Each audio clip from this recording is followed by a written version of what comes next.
Hello hi বন্ধুরা, আজ না আমি একদম চটপটা একটা চাট রেসিপি তোমার সাথে শেয়ার করব। হয়তো সন্ধ্যাবেলায় তোমার খেতে ইচ্ছা করছে, হ্যাঁ, বা তোমার ধরো সকালবেলায় বেশি নাস্তা খেতে ইচ্ছা করছে না, এই চাটটা বানিয়ে খেতে পারো। দেখো, এই জন্য আমি দুটো আলু না সেদ্ধ করে নিয়েছি। এই যে দেখো, দুটো আলু সেদ্ধ করে নিয়েছি। এরপর আমি আলুটা ভাজবো, তার জন্যে আমি এই যে কড়াইটা রেখে দিয়েছি, তেল কড়াইয়ের মধ্যে তেল দিয়ে গরম হতে দিয়েছি।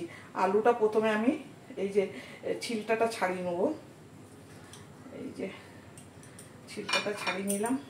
তোমরা চাইলে বেশি আলু করতে পারবে। আমার বাড়িতে কেউ নেই এখন, আমরা খালি দুজন আছি, তাই দুটো আলু নিয়েছি।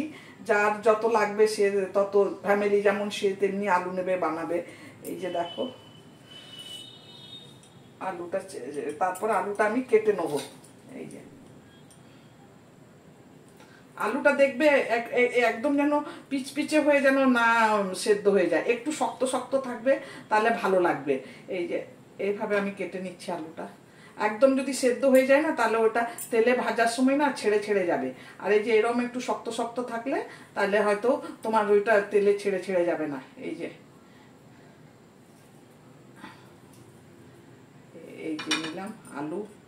এই যে দেখো, এরপর আমি এটার মধ্যে অল্প একটু নুন দেবো।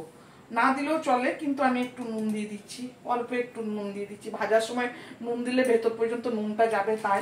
আর আমি এটার মধ্যে কি দিয়ে দিচ্ছি, কর্নফ্লাওয়ার দিয়ে দিচ্ছি। এই যে অল্প একটু কর্নফ্লাওয়ার, বেশি দেবো না, অল্প একটু দেবো। ভালো করে মাখিয়ে নেবো কর্নফ্লাওয়ারটা এটার মধ্যে, একদম ভালো করে কোট করে নেবো। এই যে একটু আগে থাকতে মাখিয়ে রাখলে ভালো হয়। আচ্ছা ঠিক আছে, চলবে, এমনিও কিছু না। এই যে একদম ভালো করে মাখিয়ে নেবো কর্নফ্লাওয়ারটা, যেন সব আলুর গায়ে লাগে কর্নফ্লাওয়ার। এভাবে মাখিয়ে নেবো। এই যে আমার সেদ্ধ করা আলুটা আছে, তো আলুটা গায়ে সব লেগে যাবে। এই যে দেখো, সুন্দরভাবে লেগে যাবে। দেখো, এই যে সুন্দরভাবে লেগে গেছে। এরপর আলুটা আমি আস্তে আস্তে এটার মধ্যে দিয়ে ছেড়ে দেবো। গ্যাসটা বাড়িয়ে দিয়েছি আমি এখন।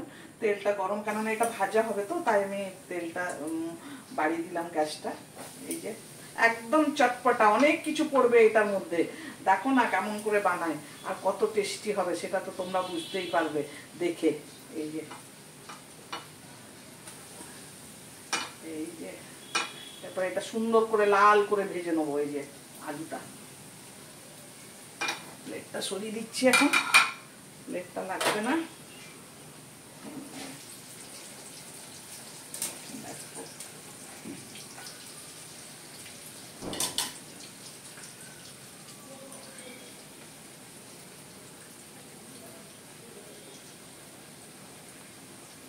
তোমরা দেখতে পাচ্ছ তো আলুটা ভাজা হচ্ছে না? আমি এই গ্যাসে করে দেবো, সামনের গ্যাসে করে দেবো, দেখতে পাচ্ছ না?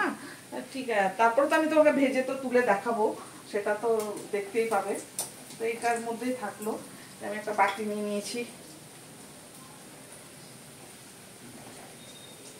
দেখো, আর আমার কাছে কি কি আছে দেখো। এই যে দাঁড়াও দেখাই, এটা নামাই ঠিক করে। এই যে পেঁয়াজ কেটে নিয়েছি, লঙ্কা কেটে নিয়েছি, টমেটো কেটে নিয়েছি, তারপরে এই যে ধনে পাতা কেটে নিয়েছি।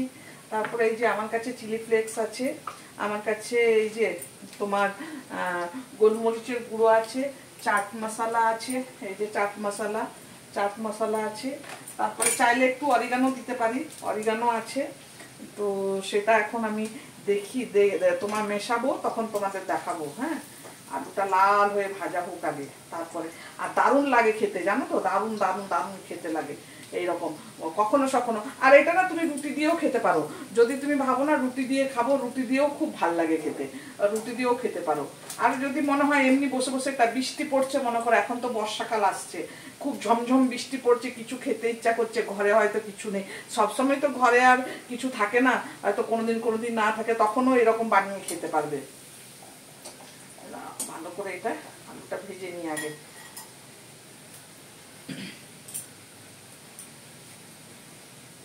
দেখাই তোমাদের, আলুটা একদম লাল হয়ে ভাজা হয়ে গেছে। এই যে দেখো, একদম আমি গ্যাসটা কমিয়ে ভালো করে লাল করে ভেজে নিয়েছি।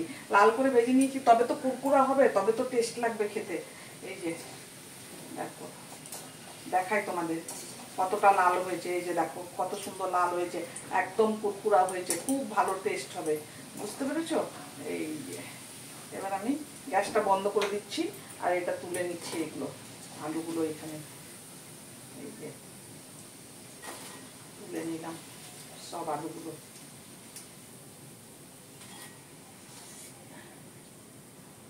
এরপর আমি কড়াইটা একটু সরিয়ে দিচ্ছি ওই পাশের গ্যাসে, না তো হয়তো ছেঁকা টাকা লেগে যেতে পারে, তাই এই যে তুলে দিলাম পাশের গ্যাসে। তারপরে এই যে এটার মধ্যে আমি দিচ্ছি প্রথমে দিচ্ছি আমি একটু এই যে বিট নুন, প্রথমে একটু বিট নুন দিলাম। আর প্রথমে তো ভাজার সময় নুন দিয়েছি, আর নুন লাগবে না, তাও যদি লাগে, কেননা টমেটো পেঁয়াজ থাকবে না সব, ওই যে দিলাম। তারপরে এই যে টমেটো দিয়ে দিলাম, কাঁচা লঙ্কা দিয়ে দিলাম, পেঁয়াজ দিয়ে দিলাম এই যে।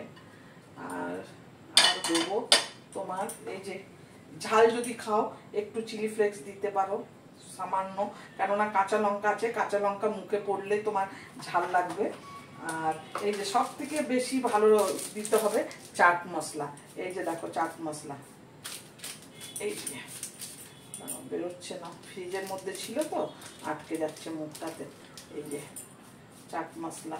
আর যদি চাই, যদি বলো বেশি টক খাবো, তাহলে তোমরা লেবু রসও দিতে পারো।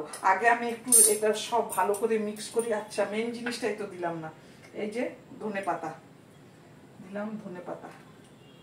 এরপরে এটা ভালো করে মিক্স করব, সব ভালো করে একদম মিক্স করব। তারপরে খেয়ে তোমাদের বলবো খেতে কেমন হয়েছে। হ্যাঁ, আমি তো আগেও খেয়েছি, তখন তো তোমাদের সাথে শেয়ার করিনি না, এখন তোমাদের সাথে শেয়ার করছি, তো তোমাকে খেয়ে তো বলতে হবে কেমন হয়েছে। এই যে দেখো দেখতে কেমন হয়েছে, এই যে কত সুন্দর পেঁয়াজ টমেটো সব কিছু আছে, আর চাট মশলা দিয়েছি তো এত সুন্দর গন্ধ আসছে, তোমাকে কি বলি। আমাদের সেই ট্রেনের মধ্যে ঝালমুড়ি বিক্রি করে কেমন গন্ধ বেরোয়, কত সুন্দর একটা ওইরকম ধরনের একটা গন্ধ এসছে। তো দাঁড়াও এটা খেয়ে আমি তোমাকে বলি হ্যাঁ কেমন হয়েছে।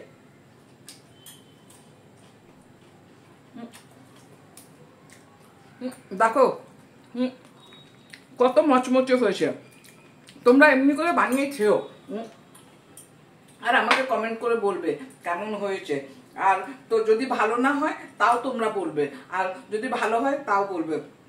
আর ভালো হলে লাইক করবে, শেয়ার করবে, নতুন বন্ধু যারা দেখবে তারা অবশ্যই একটু সাবস্ক্রাইব করে দেবে। চলো এখন এইটার আমি মজা নেবো, আমি যাচ্ছি এটা খেতে, পরে আমি গ্যাস গোছাবো। তো তোমরা এটা বানিয়ে খাবে। বাই।